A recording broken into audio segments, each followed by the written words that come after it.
Dans le cadre du projet de recherche et de développement PRD soutenu par l'ARES, l'Université du Burundi, en collaboration avec l'Université libre de Bruxelles, l'Université catholique de Louvain, l'Université de Namur, a organisé le premier atelier participatif sur les stratégies de résilience face aux catastrophes socio-naturelles. Souhaitons la bienvenue aux participants. Le doyen de la Faculté des Lettres et Sciences Humaines, Dr Pascal Touyoubahe, a précisé que les travaux du présent atelier revêtent un caractère particulier. Le centre de recherche sur le développement des sociétés en reconstruction qui est dans notre faculté regroupe des enseignants-chercheurs qui s'intéressent aux questions de société, à la bien des sciences socio-anthropologiques, aux sciences géographiques et de l'environnement, en passant bien sûr par des sciences historiques. C'est un centre actif qui a organisé et organise toujours des ateliers de réflexion et des journées d'études sur les résultats des recherches effectuées par ses membres dans ces domaines que j'ai déjà cités. Mais les activités qui vont nous intéresser aujourd'hui revêtent un caractère particulier. Il s'agit bien des activités scientifiques centrées sur une recherche-action visant à explorer les stratégies participatives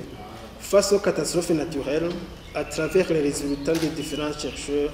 y compris ceux de doctorants qui vont nous occuper aujourd'hui. La particularité de cette activité scientifique réside en outre en ceci qu'elle implique d'autres chercheurs, partenaires du Nord, en vue de mûrir ensemble des réflexions à partir d'expériences issues des milieux scientifiques et diversifiés. Merci encore aux collègues de l'Université de Bruxelles, l'Université Saint-Louis, l'Université de Namur, l'Université catholique de Louvain pour avoir accepté cette collaboration. Une collaboration qui, je le sais, n'est pas la première dans notre faculté. Nous l'avons vu et apprécié lors de la mise en route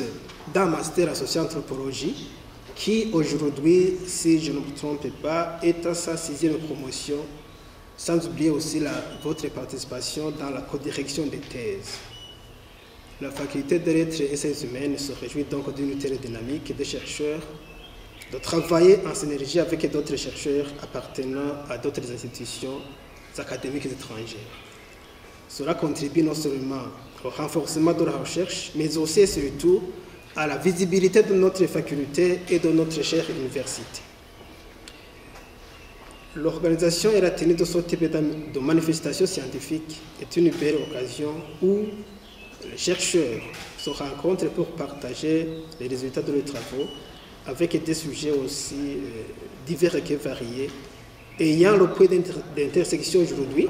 le domaine des catastrophes naturelles et en prenant pour cible la ville de Bujumbura.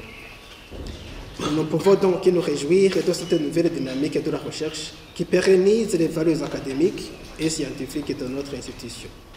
Nous encourageons nos chercheurs à aller toujours de l'avant et la dissémination des résultats de recherche par nos chercheurs et nos partenaires en proposant des stratégies pour faire face à ces catastrophes, témoigne donc de leur volonté et de leur détermination d'être toujours au service de la société pour un développement durable. Au nom du recteur de l'Université du Burundi, le directeur de la recherche et des innovations, professeur David Nahimana,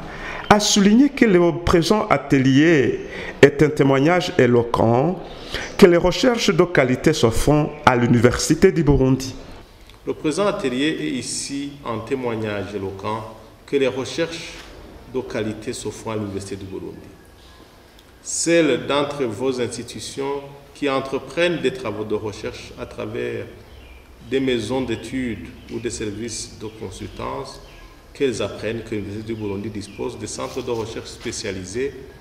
et dont la qualité des services offerts fait autorité. Ainsi, voudrions-nous vous inviter à les solliciter. Le présent atelier est une manifestation d'une ardente volonté de la communauté universitaire de contribuer dans la recherche des solutions aux lancinantes questions majeures de développement du pays. Les présentations des doctorants dans le présent atelier se rapportent sur la thématique générale vers une communauté de bassin versant à Bujumbura, recherche, action participative et interdisciplinaire sur les stratégies résilientes face aux catastrophes dites socio-naturelles. Il s'agit d'une recherche interdisciplinaire autour des pratiques architecturales et urbanistiques face aux catastrophes socio-naturelles dans le contexte des quartiers spontanés. Selon le professeur Christine Scott de l'Université libre de Bruxelles, le PRD trouve ses origines dans le projet de formation Sud avec la mise en place d'un programme de master en socio-anthropologie à la faculté des lettres et sciences humaines. Le présent projet de recherche-développement qui est soutenu par l'ARES, c'est-à-dire la coopération belge pour l'université, vient vraiment d'une histoire partagée avec des collègues de l'UB, entre autres Jean-Marie Ndouwayo qui est toujours coordinateur du présent projet. Une histoire partagée qui a démarré avec le projet de formation Sud où l'ARES est intervenu pour soutenir l'émergence et la mise en place d'un département socio-anthropologie à l'Université du Burundi. Département de socio-anthropologie qui maintenant existe sans l'ARES, qui forme des étudiantes dont certains, je tiens à le préciser, certaines font maintenant des thèses en co-tutelle avec des universités belges francophones et néerlandophones. Donc c'est à l'issue de ce projet de formation Sud de soutien au master en socio-anthropologie qu'on a discuté avec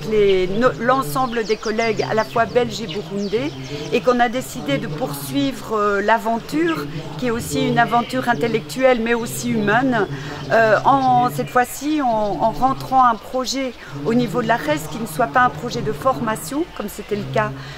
pour le master en socio-anthropo mais un projet de recherche et développement que soutient aussi l'ARES. Et donc pour mettre sur place